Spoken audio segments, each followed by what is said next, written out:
Bapak Ibu semua, hari ini kita bersyukur kita memasuki hari pertama di tahun 2021. Kemarin kita sudah mengakhiri tahun 2020. Dan biarlah di tahun yang baru tahun 2021 ini kita mengalami lawatan Tuhan dan kuasa-Nya.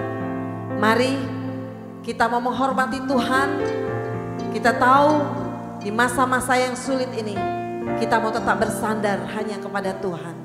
Sebab Dia Tuhan, Dia Raja, Dia penebus kita, Dia Juru Selamat kita. Sembah hanya kepada Dia.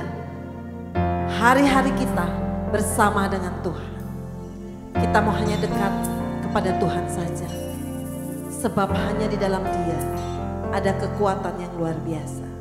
Mari kita memulai tahun ini, tahun 2021 ini dengan kita katakan, hanya dekat Allah saja aku tenang.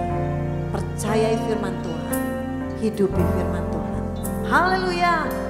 Kita siapkan hati kita dengan sungguh-sungguh, puji dan sembah hanya kepada Dia.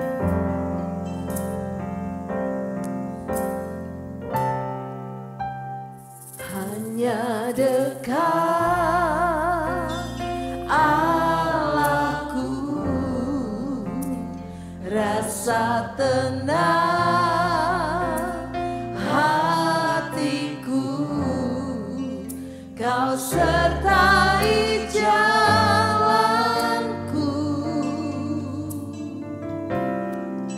sepanjang hidupku.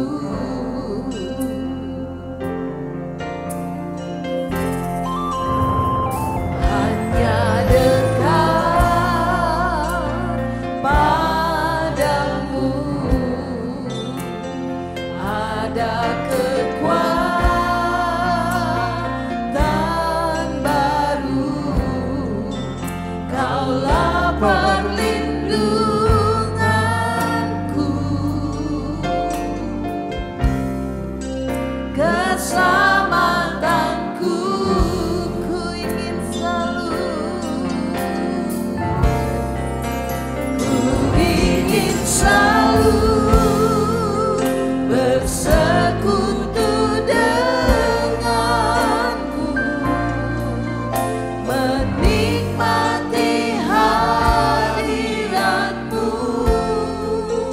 Biarkan Roh-Mu tinggal dalam hidupku. Sungguh indah bersamamu selamanya. Katakan hanya dekat Allah saja aku tenang. Hanya dekat Allahku, rasa tenang hatiku, Kau sertai jalanku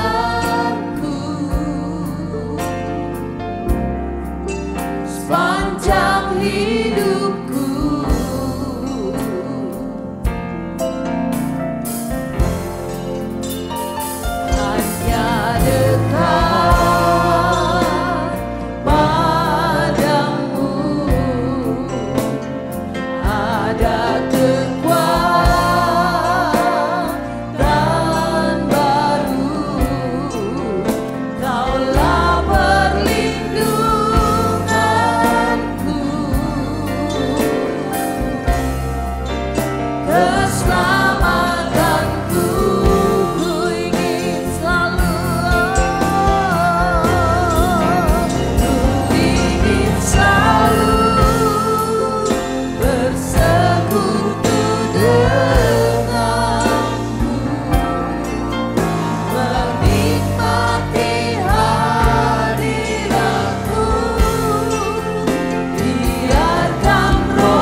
menikmati hadirat-Mu.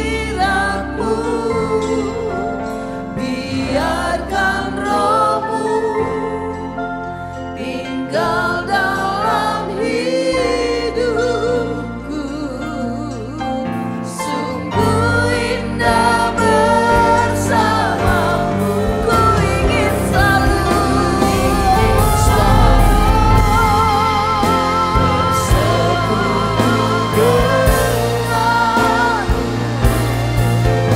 menikmati hadirat-Mu. Biarkan Roh-Mu tinggal dalam hidupku. Sungguh indah bersama, sungguh indah bersama. Katakan dengan sungguh-sungguh, sungguh indah bersama-Mu.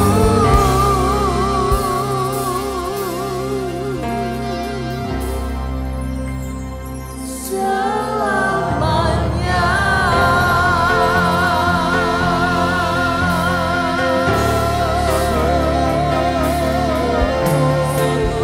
Haleluya.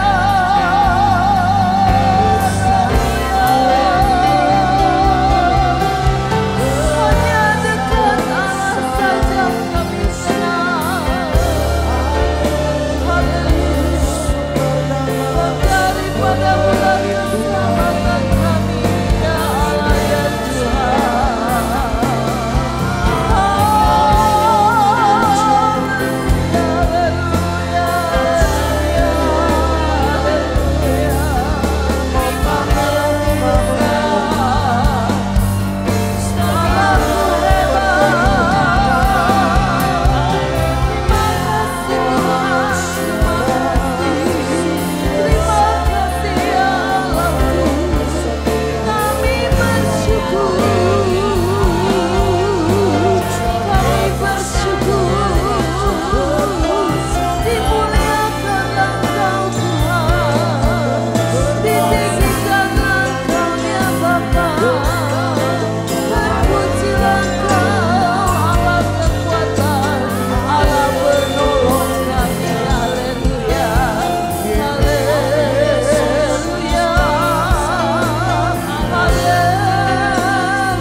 Haleluya.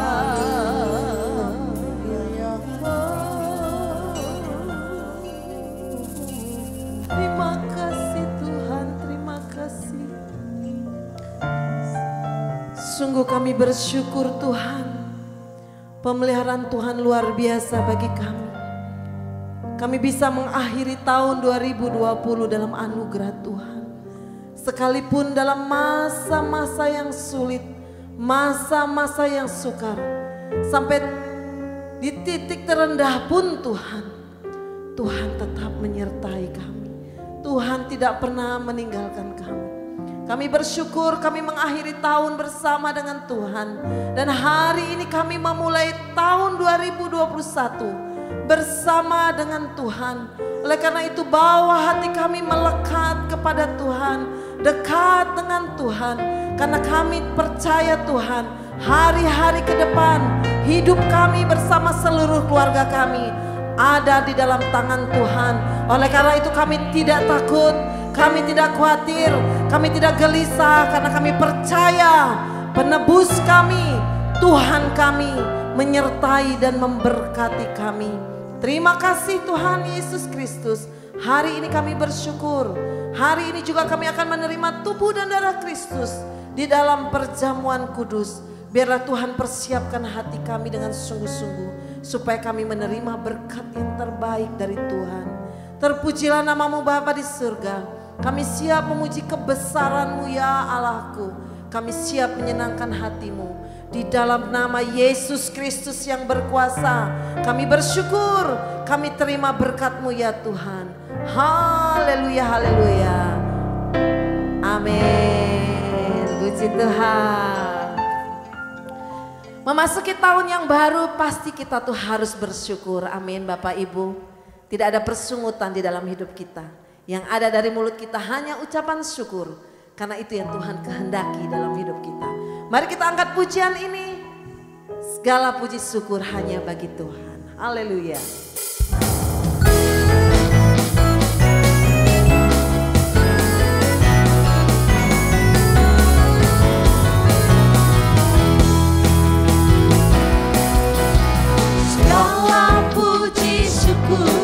Hanya bagimu Tuhan, sebab Kau yang layak dipuja.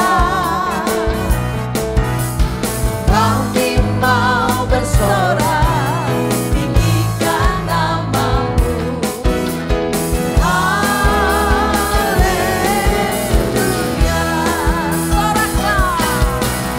Soraklah, haleluya.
Sekarang ku adalah ciptaan baru dan ku hidup dalam keselamatan dan tak ada itu mengikatku. Haleluya.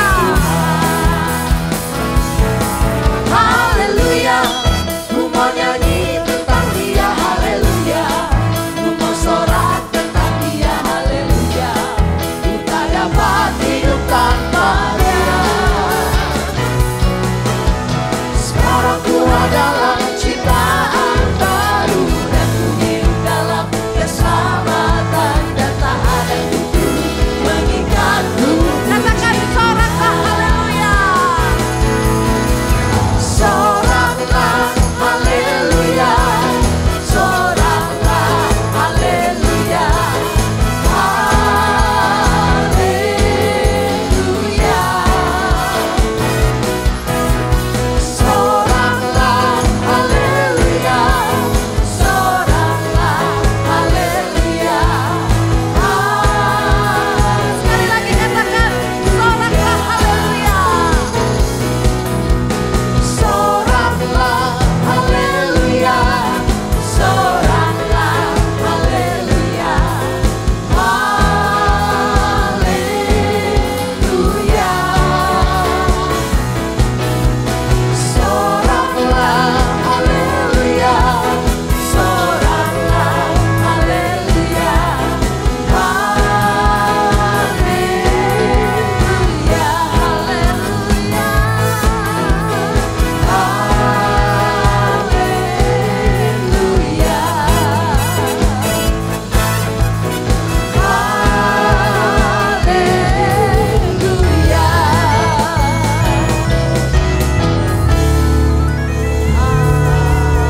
Haleluya.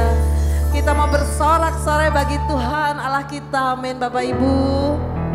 Kita adalah orang-orang yang lebih daripada pemenang.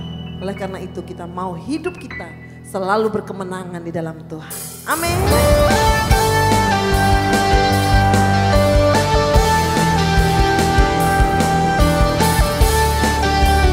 Mari kita angkat pujian kita lebih daripada pemenang, Bapak Ibu. Haleluya.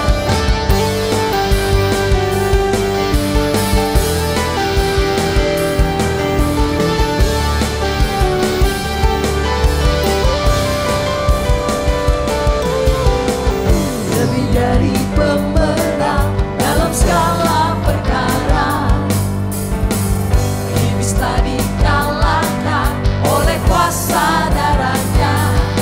Jika Allah di pihak kita, siapa dapat melawan? Kita lebih dari pemenang, lebih dari pemenang, lebih dari pemenang dalam segala perkara. Iblis tak dikalahkan oleh kuasa darahnya. Jika Allah di pihak kita, siapa dapat melawan? Kita lebih dari pemenang.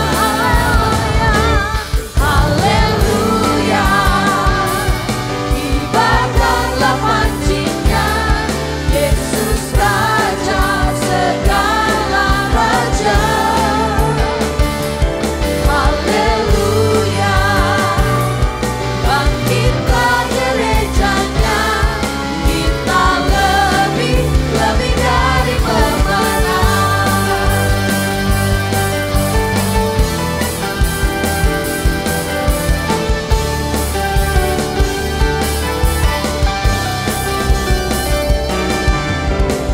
Lebih dari pemenang dalam segala perkara, iblis tak dikalahkan oleh kuasa darahnya. Jika Allah di pihak kita, siapa dapat melawan? Kita lebih dari pemenang. Haleluya, haleluya, kibarkanlah pancinya, Yesus Raja segala raja. Haleluya, bangkitlah gerejanya, kita lebih dari pemenang.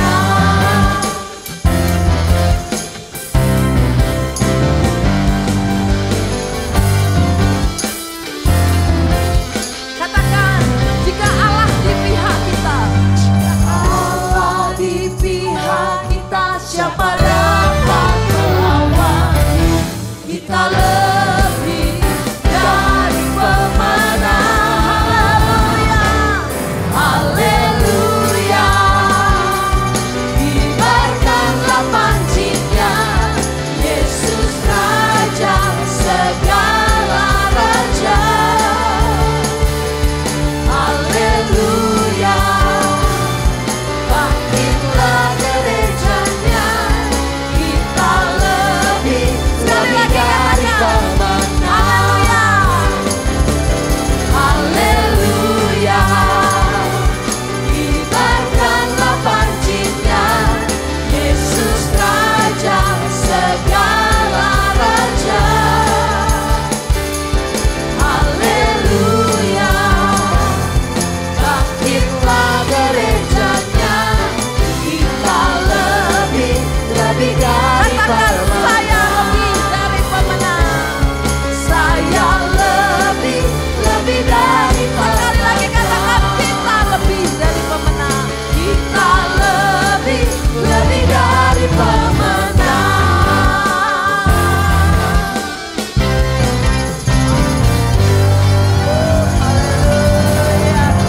Haleluya, haleluya, haleluya.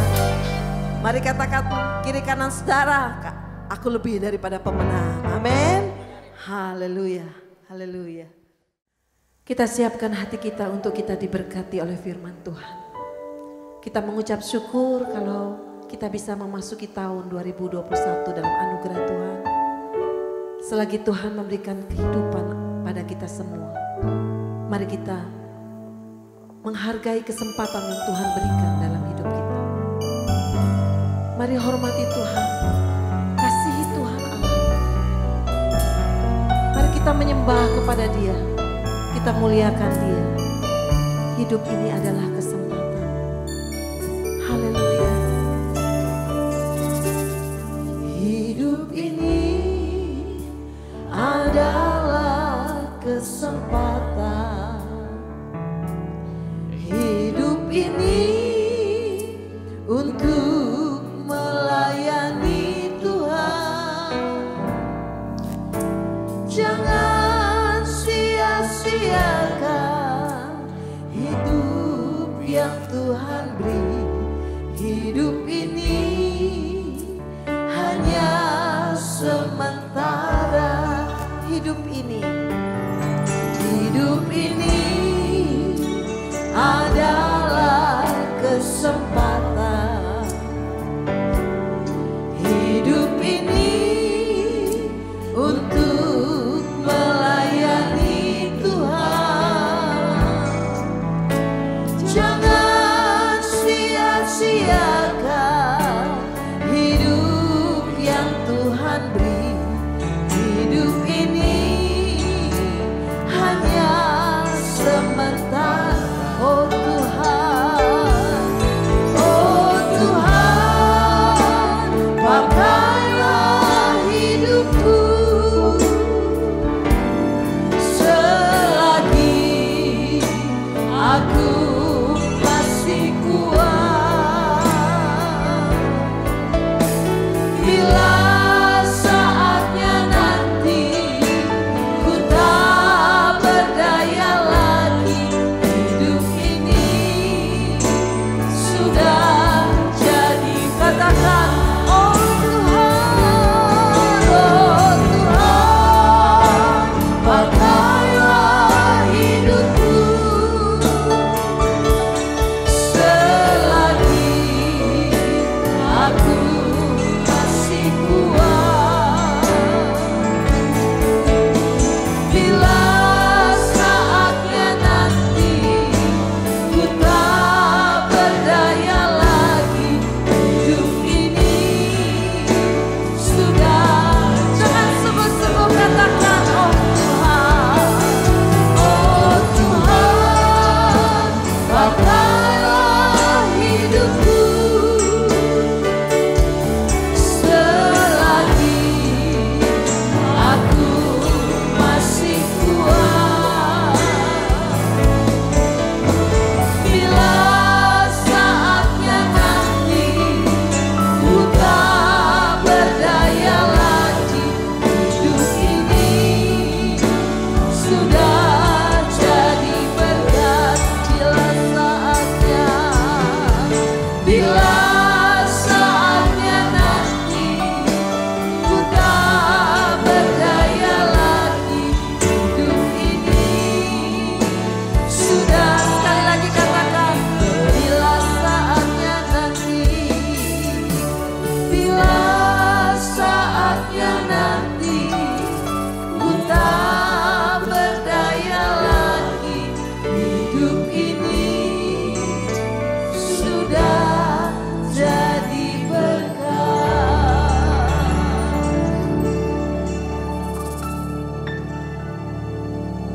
terima kasih Tuhan. Selagi Tuhan memberi kesempatan hidup bagi kami mau melayani Tuhan. Kami mau hidup sungguh-sungguh dengan Tuhan. Dan kami hidup setia mengiring Tuhan.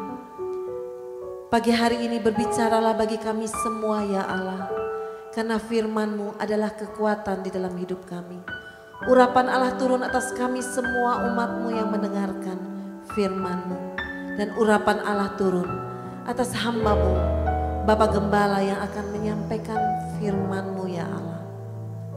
Terima kasih ya Bapa, kami siap diberkati oleh firman-Mu di dalam nama Yesus Kristus. Dan kami juga akan menerima tubuh dan darah Kristus di dalam perjamuan kudus-Mu ya Tuhan. Kuduskan roti dan anggur yang akan kami makan sehingga mendatangkan berkat bagi kami. Terpujilah nama-Mu Bapa di surga. Di dalam nama Yesus Kristus, kami siap diberkati oleh firman-Mu. Haleluya. Amin. Selamat pagi dan shalom untuk kita semua. Ya, puji nama Tuhan, kita bersuka cita memasuki tahun yang baru ini. Mari kita buka firman Tuhan di dalam Lukas pasal pertama ayat 68 sampai 80. Lukas pasal pertama ayat 68 sampai ayat yang ke-80. Demikian firman Tuhan. Terpujilah Tuhan Allah Israel, sebab Ia melawat umatnya dan membawa kelepasan baginya. Ia menumbuhkan sebuah tanduk keselamatan bagi kita di dalam keturunan Daud hambanya itu, seperti yang telah difirmankannya sejak purbakala oleh mulut nabi-nabinya yang kudus, untuk melepaskan kita dari musuh-musuh kita, dari tangan semua orang yang membenci kita, untuk menunjukkan rahmat-Nya kepada nenek moyang kita dan mengingat akan perjanjian-Nya yang kudus, yaitu sumpah yang diucapkannya kepada Abraham, bapa leluhur kita, bahwa Ia mengaruniai kita, supaya kita terlepas dari tangan musuh, dapat beribadah kepadanya tanpa takut, dalam kekudusan dan kebenaran di hadapan-Nya seumur hidup kita. Dan engkau, hai anakku, akan disebut Nabi Allah yang Maha Tinggi, karena engkau akan berjalan mendahului Tuhan untuk mempersiapkan jalan baginya, untuk memberikan kepada umatnya pengertian dan keselamatan yang berdasarkan pengampunan dosa-dosa mereka, oleh rahmat dan belas kasihan dari Allah kita, dengan mana Ia akan melawat kita surya pagi dari tempat yang tinggi, untuk menyinari mereka yang diam dalam kegelapan dan dalam naungan maut, untuk mengarahkan kita kepada jalan damai sejahtera. Adapun anak itu bertambah besar dan makin kuat rohnya, dan ia tinggal di padang gurun sampai pada hari ia harus menampakkan diri kepada Israel. Amin untuk firman Tuhan. Bapak Ibu sekalian, kita sudah mengetahui istilah Tuhan melawat umatnya. Ya, ini berulang kali kita dengar. Nah, selama ini yang sudah kita ketahui, kata Allah melawat umatnya itu adalah Tuhan mengambil alih beban manusia. Dan yang diambil alih oleh Tuhan, beban yang terbesar itu adalah dosa dan maut. Ini sudah diambil alih oleh Tuhan. Nah, Allah melawat umatnya itu, pengertian yang sudah kita ketahui adalah Allah melakukan karya yang terbesar, yaitu menyelesaikan dosa dan maut. Jadi pengorbanan Yesus di atas kayu salib, Yesus sampai mati dan kemudian Dia dibangkitkan, itu adalah konteksnya kita bisa mengatakan itu adalah, kalau dalam bahasa Alkitab, Tuhan melawat umatnya. Nah, saudara-saudaraku sekalian, kata melawat sendiri, istilah Tuhan melawat sendiri, itu di Alkitab, dalam konsep Alkitab itu menyangkut dua konsep, yaitu konsep secara positif dan konsep secara negatif. Konsep secara positif, kata melawat itu adalah Tuhan mengambil alih beban umatnya. Ini konsep positif. Jadi Tuhan melawat umatnya itu adalah Tuhan mengambil alih beban umatnya, Tuhan memberikan kasih karunia bagi umatnya, Tuhan memberikan penjagaan dan perlindungan bagi umatnya, Tuhan menolong umatnya. Ini adalah kata melawat pertama secara positif. Ini bagi orang-orang percaya. Tetapi ternyata di dalam Alkitab, kata melawat itu juga punya pengertian negatif, yaitu Tuhan melawat umatnya. Tuhan melawat itu artinya Tuhan datang untuk menghakimi. Tuhan datang untuk menghakimi. Jadi di dalam Alkitab, dua hal ini yang disampaikan, yaitu Tuhan datang untuk memberikan anugerah bagi umatnya, tapi Tuhan juga datang untuk menghakimi manusia. Ini adalah konteks Alkitab tentang Tuhan melawat umatnya. Ketika Tuhan melawat, saudara sekalian, maka Tuhan sebetulnya yang Tuhan lakukan adalah Tuhan memeriksa.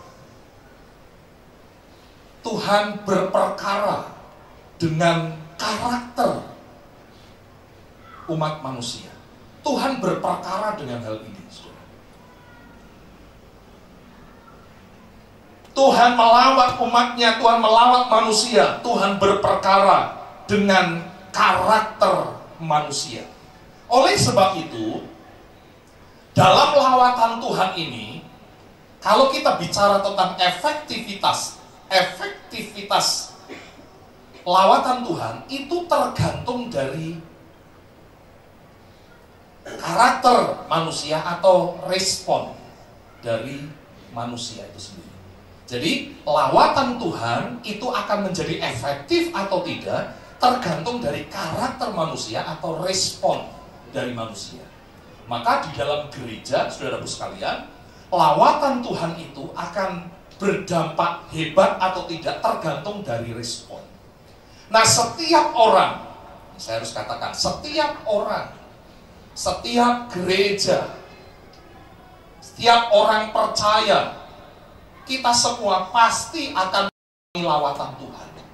Nah, efektif atau tidaknya lawatan Tuhan, berdampak atau tidaknya lawatan Tuhan, itu tergantung dari respon kita. Nah, kalau lawatan Tuhan secara pribadi, ya, kalau lawatan Tuhan secara pribadi, ini yang kita kenal dengan istilah perjumpaan ilahi.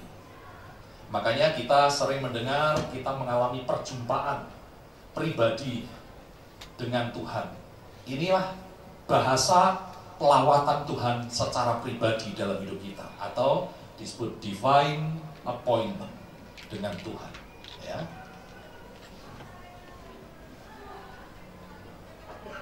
Nah, Tuhan melawat baik pribadi-pribadi maupun gereja maupun umat manusia.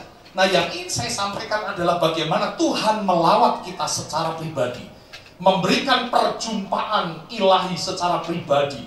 Nah, orang-orang yang mengalami perjumpaan pribadi dengan Tuhan, divine appointment dengan Tuhan, pasti mereka akan membawa dampak di dalam hidup mereka.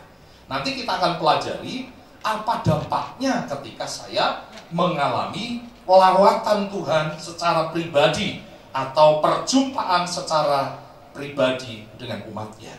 Nah, siapakah orang yang dilawat oleh Tuhan? Saudara, orang yang dilawat oleh Tuhan itu bukan hanya orang percaya, tetapi ada dua jenis orang yang dilawat oleh Tuhan. Yang pertama adalah orang yang dilawat oleh Tuhan adalah orang percaya. Saudara dan saya, ya, orang percaya. Nah, lawatan Tuhan atas orang percaya inilah yang tadi yang disebutkan di dalam Lukas 1 ayat 68. Coba, ayat Lukas 1 ayat 68. Terpujilah Tuhan Allah Israel, sebab ia melawat umatnya dan membawa kelepasan baginya. Ini adalah lawatan Tuhan untuk orang percaya, ya. Lukas 1 ayat 68. Yang kedua adalah lawatan Tuhan untuk orang yang tidak percaya. 1 Petrus 2 ayat 12. Silakan dibacakan. 1 Petrus 2 ayat 12. Mari silakan dibacakan. 1 Petrus 2 ayat 12. Milikilah cara hidup yang baik di tengah-tengah bangsa-bangsa bukan Yahudi, supaya apabila mereka memfitnah kamu sebagai orang durjana, mereka dapat melihatnya dari perbuatan-perbuatanmu yang baik dan memuliakan Allah pada hari yang melawat mereka. Iya. Perhatikan kata mereka itu adalah bukan orang percaya tapi bangsa-bangsa bukan Yahudi, artinya orang-orang durjana, orang-orang yang tidak percaya. Jadi pada saat Tuhan melawat mereka, artinya Tuhan melawat orang-orang yang tidak percaya. Jadi ini yang saya katakan di buku tadi. Bagi orang-orang percaya, Tuhan melawat dan membawa kelepasan. Tetapi bagi orang-orang yang tidak percaya, Tuhan membawa penghakiman untuk mereka. Nah, sekarang mari kita pelajari berkaitan dengan lawatan Tuhan untuk orang-orang percaya, lawatan Tuhan untuk gereja Tuhan, lawatan Tuhan untuk saya dan saudara. Apa tujuan dari Allah melawat umatnya? Sekarang kita bicara tentang tujuan. atau dampak dari ketika Tuhan melawat umatnya, melawat saya dan saudara. Yang pertama, perhatikan di dalam ayat 74 bagian A dari Lukas pasal pertama. Lukas pasal pertama ayat 74a, silakan dibaca. Valdi, silakan dibaca. Supaya kita terlepas dari tangan musuh, dapat beribadah kepadanya tanpa takut. Sampai di situ saja. Jadi tujuan atau dampak yang pertama, ketika saya dan saudara mengalami perjumpaan secara pribadi dengan Tuhan, mengalami divine appointment dengan Tuhan, mengalami lawatan Tuhan, adalah kita terlepas dari tangan musuh. Kita terlepas dari tangan musuh. Siapa musuh kita, saudara? Siapa musuh kita? Peperangan kita bukanlah melawan darah dan daging, tapi melawan para penguasa di udara, yaitu kuasa-kuasa kegelapan. Jadi kalau begitu, ketika Tuhan melawat seseorang, maka Tuhan akan melepaskan dia dari semua ikatan kuasa kegelapan atau kuasa musuh. Saudara-saudara, sadarkah kita bahwa setiap hari kita ini ada di dalam situasi yang namanya spiritual war, peperangan rohani, setiap hari, saudara, setiap hari. Mulai dari Anda bangun tidur sampai tutup mata kembali, kita selalu ada di dalam peperangan rohani. Tidak kasat mata, tetapi iblis berusaha menghancurkan kita, memerangi kita, memperdaya kita dengan berbagai macam hal. Karena tujuan dari spiritual war, dari pihak iblis ini adalah untuk menghancurkan saudara dan saya. Nah, orang yang tidak sadar bahwa mereka berada di dalam peperangan rohani, mereka akan enak-enak saja. Maka tidak heran kalau orang Kristen bangun tidur pun tidak pernah berdoa. Seharian mereka tidak berdoa dan merasa baik-baik saja. Karena apa? Mereka tidak sadar bahwa mereka sedang dalam incaran kuasa kegelapan. Orang percaya yang sadar bahwa mereka selalu berada di dalam peperangan rohani, maka mereka akan terus berjaga-jaga. Ya, terus berjaga-jaga. Iblis berusaha menghancurkan saudara dan saya. Itu sebabnya kita harus menangkan peperangan dengan apa? Doa. Tidak bisa tidak. Kita harus menangkan dengan doa peperangan. Kita harus hancurkan mereka. Kalau mereka menginginkan kita hancur, kita harus lawan mereka dan hancurkan mereka. Supaya apa? Supaya kita tidak kalah oleh mereka. Ada kuasa yang hebat yang Tuhan kerahkan atau serahkan di dalam hidup kita. Nah, kalau Tuhan melawat kita, kita mengalami perjumpaan secara pribadi dengan Tuhan, percayalah, ikatan-ikatan ini dilepaskan oleh Tuhan. Mungkin kita berkata, Pak, kan Tuhan sudah memerdekakan saya di atas kayu salib. Betul, secara general Tuhan membebaskan umatnya. Tapi secara pribadi, pembebasan itu harus kita alami. Dengan cara apa? Membuat pengakuan, didoakan dilepaskan. Supaya apa? Supaya kita mengalami kelepasan yang sempurna di dalam hidup kita. Jadi ini adalah dampak dari lawatan Allah bagi umatnya, yaitu umatnya akan terlepas dari tangan musuh. Yang kedua, silakan Valdi dibaca ayat 74b dan ayat 75. Apa dampak dari lawatan Tuhan secara pribadi dalam hidup kita? 74b, dapat beribadah kepadanya tanpa takut dalam kekudusan dan kebenaran di hadapannya seumur hidup kita. Yang kedua, orang kalau sudah mengalami lawatan Tuhan, maka mereka akan berubah pola ibadah mereka. Cara beribadah mereka pasti berubah, saudara. Jadi kalau misalkan saja kita merasa bahwa kita beribadah kok kita rasanya malas, setiap kita beribadah rasanya ada sesuatu yang mengikat kita sehingga kita tidak bebas. Saudara memuji Tuhan juga tidak bebas. Saudara mendengarkan firman Tuhan juga rasanya ada tekanan, ada intimidasi dalam hidup kita. Saudaraku sekalian, kita membutuhkan lawatan Tuhan. Dan seorang yang sudah merasakan lawatan Tuhan, menerima lawatan Tuhan, pasti pola ibadahnya berubah. cara ibadahnya berubah. Saudara, saya memperhatikan orang-orang yang ketika beribadah mereka mengalami sukacita luar biasa. Karena apa? Karena mereka mengalami lawatan Tuhan. Ya. Jadi kalau kita beribadah sembarangan, ibadah tanpa penghormatan kepada Tuhan, ibadah orang bilang seenak udelnya sendiri, saudara, Anda butuh lawatan Tuhan. Kita perlu perjumpaan secara pribadi dengan Tuhan. Kalau orang berjumpa secara pribadi dengan Tuhan, saudara sekalian, pasti berubah. Pasti berubah. Ya. Pasti kita akan mengalami perubahan. Makanya saya berkata, kalau Anda ibadah dan Anda beribadah sembarangan tanpa penghormatan kepada Tuhan, itu karena kita belum mengalami perjumpaan secara pribadi dengan Tuhan.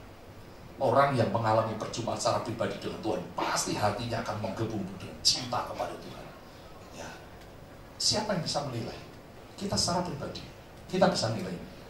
Kita bisa jujur dalam hati kita. Apakah ibadah saya betul-betul ibadah yang menggairahkan, ibadah yang menyukacitakan, ibadah yang mengubahkan atau tidak? Kita yang tahu. Makanya firman Tuhan berkata, kita dapat beribadah tanpa rasa takut.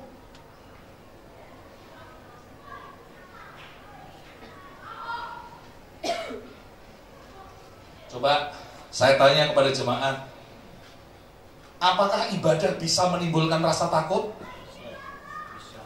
Saya tanya, apakah ibadah orang bisa beribadah dengan rasa takut? Takut apa? Oke. Takut apa? Takut dari luar gitu ya. Ketakutan dari luar. Oke, ya sebutlah itu tadi ya.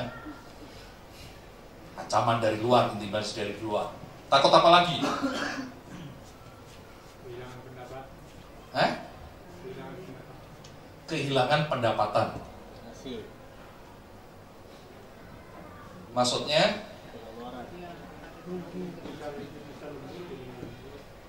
Kehilangan pendapatan.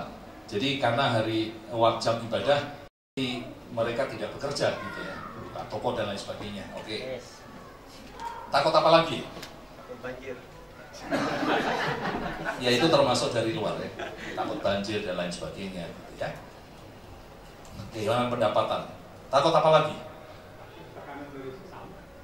Ya, intimidasi dari semua. Itu semua ini dari luar. Apalagi? Takut apa lagi? Tidak layak. Tidak layak. Tidak layak. Dosa. Takut apa lagi?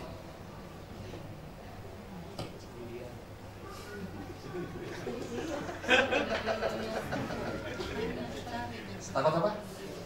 Ya. Takut memberi. Kan ada orang yang gereja, kolektor lagi. Ya, jadi mereka berpikir bahwa di gereja bikin rugi. Kalau saya tidak ke gereja, uang persembahan bisa untuk makan. Asik. Kalau saya ke gereja berarti untuk persembahan, mengurangi jatah makan saya. Waduh. Takut rugi. Apakah ada? Ada. Sorry saya harus ngomong terus terang. Ada orang-orang yang saya perhatikan kalau minggu pertama pasti tidak ke gereja. Aduh. Saudara tahu kenapa? Karena minggu pertama identik dengan memberi persepuluhan. Dan mereka berpikir, jangan pikir saya tidak tahu. Saya sebagai gembala, saya ini ngerti jemaat kayak apa.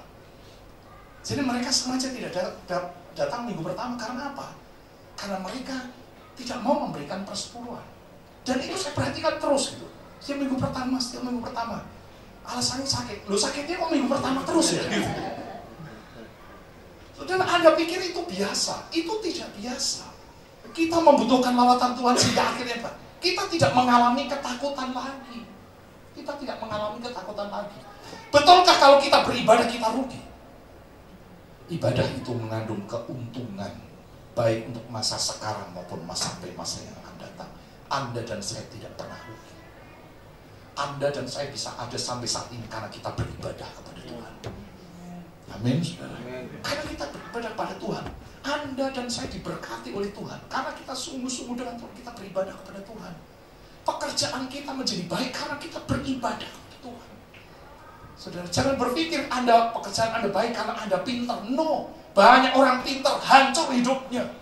Tapi karena kita beribadah sungguh-sungguh dengan Tuhan, maka Tuhan perhitungkan itu. Saudara, kalau Anda takut tidak layak, siapa di antara kita yang memang layak? Tidak ada satupun dari kita yang layak.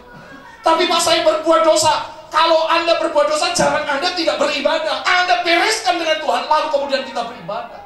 Semakin kita tidak beribadah, semakin Anda jauh dengan Tuhan, semakin gampang iblis menghancurkan kita. Jadi jangan pernah berkata, saya tidak beribadah karena saya tidak layak, Pak. Pertanyaan saya, kapan kamu layak? Tidak pernah kita layak.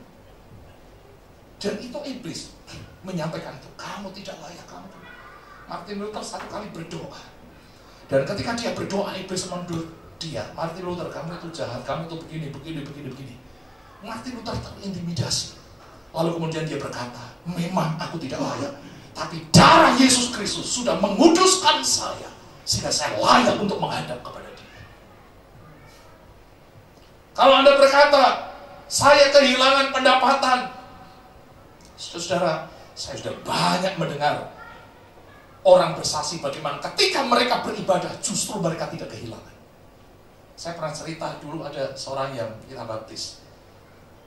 Dia punya toko, namanya toko Kamijaya, toko mebel. Dia buka seminggu, 7 hari seminggu. Sampai akhirnya kemudian dia percaya Yesus, bertobat. Lalu kemudian saya baptiskan. Ketika akan saya baptis, saya tanya, tante mau dikasih nama apa? Ada 2 nama saya kasih, Hana atau Maria. Saya kasih nama Hana ya tante ya. Kemudian ibu itu berkata, jangan Hana Pak Paulus, Hana itu hanya di mana-mana katanya. Wah. Tapi ya saya biarin aja, namanya orang baru bertobat, saudara. Jadi apa dong tante? Kasih nama Maria saja deh tante. Kenapa tante? Maria itu artinya meriah. Biar dagangan saya meriah katanya, saudara. Maria itu meriah. Gitu. Saudara, untuk awal saya biarkan saja. Karena ya namanya baru bertobat, saya biarkan saja. Oke, saya kasih nama Maria. Saudara, setelah dia dibaptis, dia beribadah rajin. Lalu kemudian dia mulai, kalau dulu biasanya dari minggu sampai minggu dia buka toko, sekarang dia Sabtu setengah hari buka toko, Minggu dia libur. Dia ambil keputusan sungguh-sungguh, dia Sabtu setengah hari, Minggu dia libur. Saudara, beberapa saat kemudian dia bersaksi. Dia berkata, Pak Paulus, dulu saya kerja 7 hari seminggu, buka toko setiap hari, dia punya toko mebel, keuntungan saya kira-kira sekian. Dan sekarang saya bekerja bukan 7 hari seminggu, 5,5 hari, betul ya? 6,5 hari. Jadi hari 1,5 hari, Minggu saya libur. 5,5 ada. Udah 4 ya Pak, 4. Ya tadi kan sudah bilang 5,5. Saya beri 4. Ini bukan jemaat yang disesatkan, pendeta yang disesatkan. Udah gak pernah Pak. Saya bekerja 5,5 hari satu seminggu.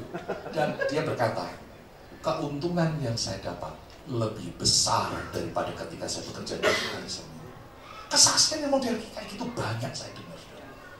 Jadi saudara jangan takut kehilangan pendapatan ketika beribadah. Yang pertama, kalau ketakutan kita adalah ketakutan dari luar, intimidasi dan lain sebagainya. Memang Tuhan berkata, kalau kita percaya Tuhan, ada risiko menjadi seperti itu. Tapi percayalah, Tuhan menjaga kita. Amen. Tuhan menjaga kita. Apa yang kalau di Kelapa Gading itu, apa sih tantangannya apa? Bandingkan dengan saudara-saudara kita yang tidak boleh merayakan Natal, gedung gereja diruntuhkan dan lain sebagainya. Apa dibandingkan dengan itu? Saudara-saudaraku sekalian, itulah sebabnya kita memerlukan lawatan Tuhan. Supaya apa? Supaya kita bisa beribadah tanpa rasa takut. Tidak takut rugi, tidak takut kehilangan pendapatan, tidak takut tidak layak, tidak takut hal-hal lainnya. Justru kita bersukacita di dalam ibadah, dan ibadah itu mengandung janji. Ya. Divine assurance of good things from God. Itulah janji dalam ibadah kita. Jadi ini hal yang kedua. Yang ketiga, saya akan akhiri pada yang ketiga.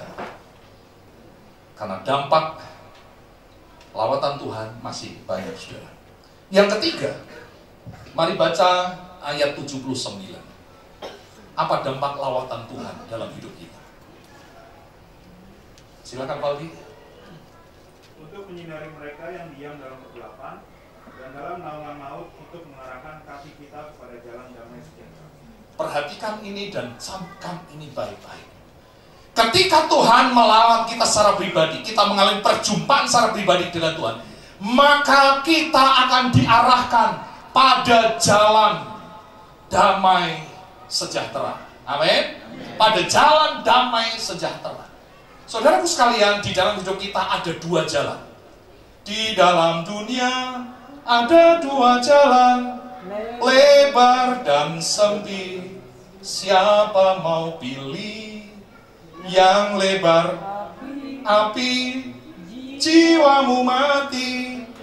Yang sempit suci, jiwa berglori. Yang lebar ini disebut gate of destruction, pintu gerbang kehancuran. Jadi destruction. Jadi siapa yang memasuki pintu ini, mereka sedang memasuki pintu kehancuran. Tetapi jalan yang sempit, tidak banyak orang yang memasuki ini. Inilah yang disebut dengan gate of life, pintu gerbang kehidupan. Nah, gate of life inilah yang disebut dengan jalan damai sejahtera. Ketika saudara dan saya dilawat oleh Tuhan, mengalami perjumpaan secara pribadi dengan Tuhan, maka hidup kita diarahkan. Kenapa Tuhan mengarahkan? Karena kecenderungan kita adalah ke sini. Kecenderungan manusia yang berdosa adalah masuk pada pintu yang lebar ini, hidup dalam pemberontakan, hidup menjauh dari Tuhan, hidup dalam dosa sehingga akhirnya dihancurkan. Maka Tuhan mengarahkan kita. Tuhan mengarahkan kita. Sama seperti anak kecil yang berjalan, dia tidak ngerti bahwa di depannya itu ada kali. Dia jalan ke sana begitu rupa. Lalu kemudian orang tuanya ambil, nak jalan dari sana, jangan ke sana. Pilih jalan ke sana saja. Sudah mirip dengan wasi. Mengarahkan ke jalan yang terhindar dari macet, jalan yang paling cepat, jalan yang benar. Ya. Nah, di dalam hidup kita begitu. Ketika kita mengalami perjumpaan secara pribadi dengan Tuhan, Anda akan diarahkan pada jalan damai sejahtera. Sering orang bertanya, Pak, bagaimana saya ngerti kehendak Tuhan? Pak, bagaimana saya tahu bahwa dia adalah jodoh dari Tuhan? Sederhana, saudaraku sekalian. Engkau hidup intim dengan Tuhan, maka Tuhan akan mengarahkan engkau pada jalan damai sejahtera. Maka jodoh yang kau dapat juga benar.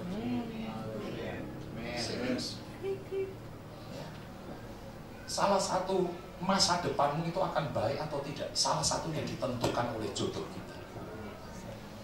Dengan siapa kita menghabiskan hidup. Itu penting. Ya. Kalau kita dapatnya benar dalam intim dengan Tuhan, maka engkau akan ini, hasilnya damai sejahtera.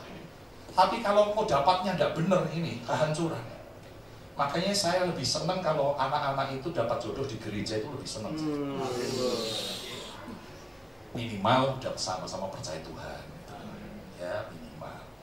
Kalau Anda dapat jodohnya di dugem, di tempat lain tuh. Karena minum ekstasinya cuma separuh, jadi gedeknya cuma begini aja. Kalau satu kan gini-gini. Hancur. Kalau kita hidup sungguh-sungguh dengan Tuhan, jodoh pun akan membawa damai sejahtera. Anda dekat dengan Tuhan, Anda bangun bisnis. Bisnismu, partner bisnismu akan mendatangkan damai sejahtera. Anda hidup intim dengan Tuhan, anakmu sekolah di mana? Sekolahnya mendatangkan damai sejahtera. Jadi apapun yang kita lakukan, hasilnya adalah damai sejahtera. Karena kau berada di jalan yang benar. Saudara, ini adalah 3 hal dampak dari lawatan Tuhan atau perjumpaan secara pribadi dengan Tuhan. Nanti saya akan lanjutkan, orang yang dilawat oleh Tuhan akan memiliki kesadaran untuk memuliakan nama Tuhan. Akan terjadi transformasi pribadi, akan mengalami kegerakan misi di dalam hidupnya, dan seterusnya. Tuhan memberkati kita semua. Amin. Mari kita berdoa, mempersiapkan hati kita untuk memasuki perjamuan kudus pada pagi hari ini. Kami mengucap syukur Tuhan karena dalam setiap bagian dari hidup kami, Tuhan terlibat sepenuhnya. Tuhan turut bekerja, mendatangkan kebaikan bagi setiap kami yang mengasihi Engkau. Kami mengucap syukur kepada Tuhan dan melihat Allah yang baik di sepanjang hidup kami. Kasih yang Tuhan sudah peragakan di Kalvari, menembus dosa-dosa kami, menyelamatkan kami. Itulah yang kami ingat pagi hari ini. Bersama dengan seluruh jemaat-Mu, kami akan dipersekutukan dengan tubuh dan darah Tuhan Yesus Kristus.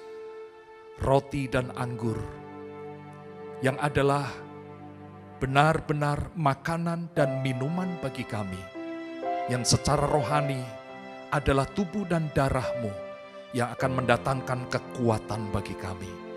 Kuduskan dan tahirkan kami untuk kami layak berada di sekitar perjamuan kudus ini Tuhan, untuk bersekutu dengan tubuh dan darah Tuhan Yesus Kristus.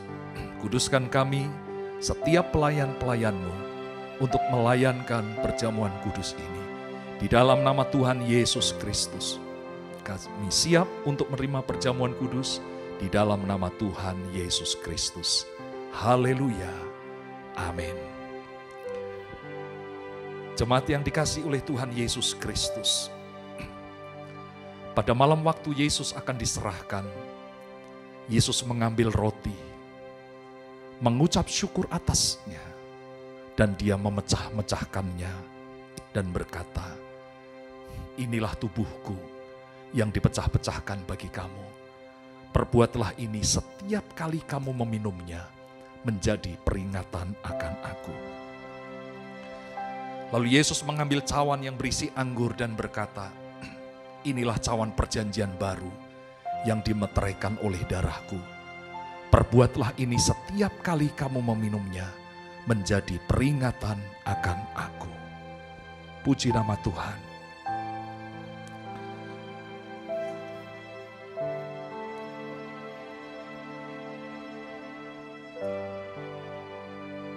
Terima tubuh dan darah Tuhan Yesus Kristus.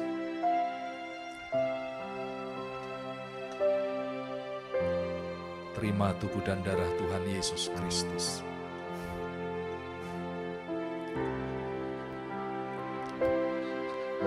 Mari seluruh jemaat persiapkan roti dan anggur yang sudah Bapak Ibu terima di rumah.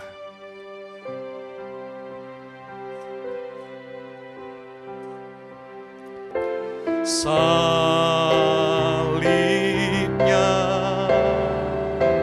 salibnya,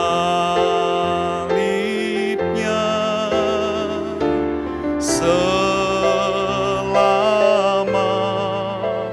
mulia,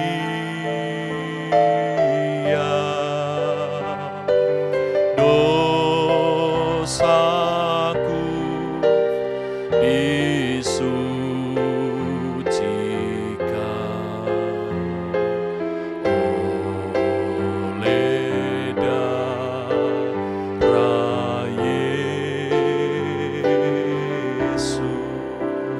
Mari angkat roti di tangan kanan kita ini.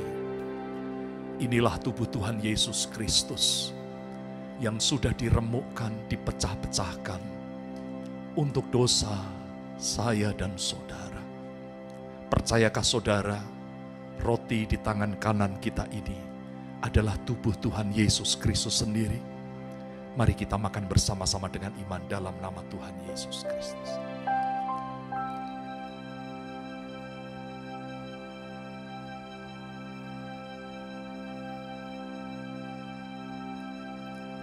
Ucapkan syukur untuk tubuh Tuhan Yesus Kristus. Terima kasih Tuhan untuk tubuh-Mu yang dipecah-pecahkan, dihancurkan untuk kami. Terima kasih Tuhan. Mari angkat cawan di tangan kanan-Mu. Inilah anggur, inilah darah Tuhan Yesus Kristus. Percayakah saudara, anggur dalam cawan ini adalah darah Tuhan Yesus Kristus sendiri? Mari kita minum bersama-sama dalam nama Tuhan Yesus Kristus. Terima kasih Tuhan. Angkat kedua tanganmu di hadapan Tuhan. Haleluya, haleluya.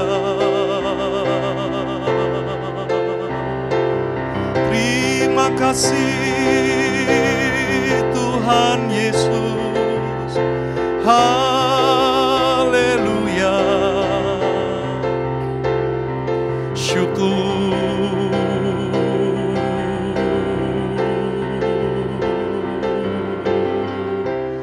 Terima kasih Yesus. Terima kasih Yesus. Ku beri syukur hanya bagimu, ya Allahku, ya Tuhanku. Terima kasih Yesus.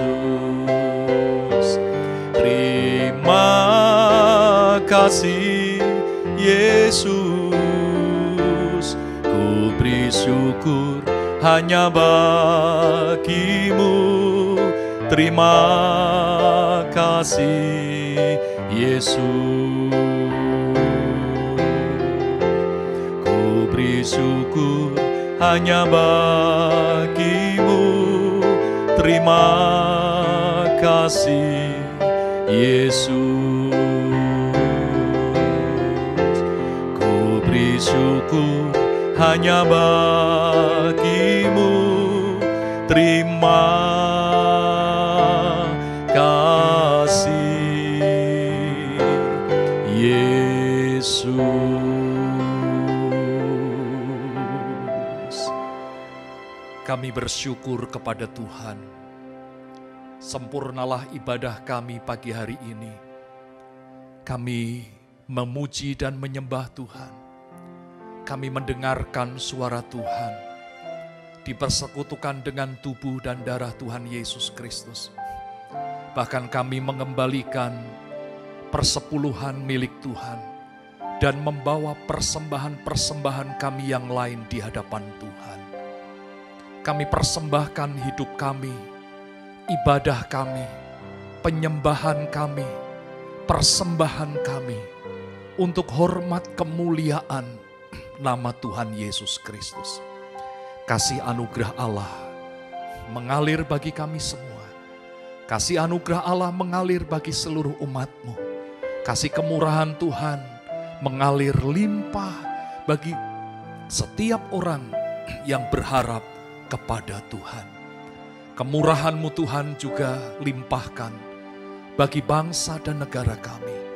Kemurahan Tuhan Engkau limpahkan bagi kota kami. Kami terus berdoa untuk pemulihan, kesembuhan bagi bangsa kami. Belas kasih-Mu bagi bangsa kami Tuhan. Kami berdoa untuk para pemimpin kami. Tuhan memberikan kesehatan, Tuhan memberikan hikmat, Tuhan memberikan kekuatan bagi para pemimpin kami. Segala rancangan-rancangan yang jahat yang ditujukan kepada para pemimpin kami patahkan kuasanya di dalam nama Tuhan Yesus Kristus. Kemurahan-Mu turun atas para pemimpin bangsa ini. Kami juga berdoa Tuhan bagi gereja Tuhan, seluruh gereja Tuhan yang ada di Indonesia. Kemurahan-Mu bagi kami, kasih dan anugerah-Mu terus melimpah bagi gereja Tuhan. Terima kasih Bapa untuk ibadah kami pada pagi hari ini. Kami mempersembahkan segala pujian, hormat, syukur, kemuliaan hanya bagi Bapa di surga di dalam nama Tuhan Yesus Kristus. Mari jemaat Tuhan angkat kedua tanganmu di hadapan Tuhan. Setelah kita beribadah pada pagi hari ini, setelah kita dipersekutukan dengan tubuh dan darah Tuhan Yesus Kristus dalam perjamuan kudus, sekarang kembalilah engkau ke rumah tanggamu masing-masing, ke pekerjaanmu, ke pelayananmu. Jadilah saksi yang setia dan ketahuilah bahwa Tuhan ada senantiasa menyertai hidup kita mulai saat ini sampai seterusnya. Dan Tuhan melimpahkan berkat-berkat yang terbaik, yaitu berkat damai sejahtera, berkat cinta kasih, berkat pengurapan dari Allah Bapa, Putra, dan Roh Kudus mengalir atas hidup kita semua saat ini sampai Maranatha, Tuhan Yesus datang kedua kalinya. Terimalah segala berkat yang terbaik ini dengan bersama-sama kita katakan, amin. Satu-satunya yang andalkan, satu-satunya yang percaya, Engkau sumber kekuatan, sumber pengharapan, sumber kedamaian.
Puji Tuhan, ibadah mengawali tahun 2021 sudah dilaksanakan. Gembala sidang dan seluruh hamba Tuhan, Gereja Suara Kebenaran Injil SLCC Jakarta mengucapkan selamat tahun baru 2021. Tuhan Yesus memberkati. Shalom.